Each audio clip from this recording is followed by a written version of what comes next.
საქართველოს მიმდინარე პროცესებთან დაკავშირებით. იუკნევიჩიანეს სანგარიშთან დაკავშირებით უნდა გკითხოთ, მამა ანდრია ჯაღმაიძე მისაუბრა დახურული შეხვედრის შესახებ.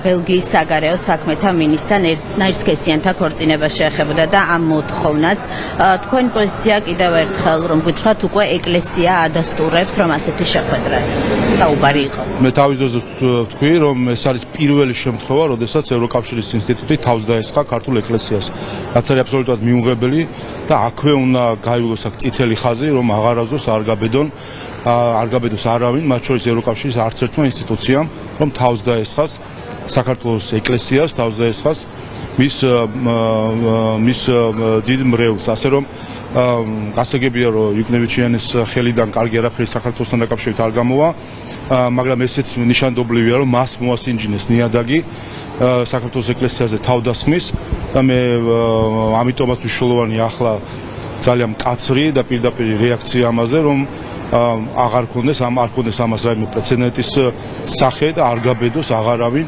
ევროკავშირის არც ერთი ინსტიტუციიდან ქართულ ეკლესიაზე თავდასხმა.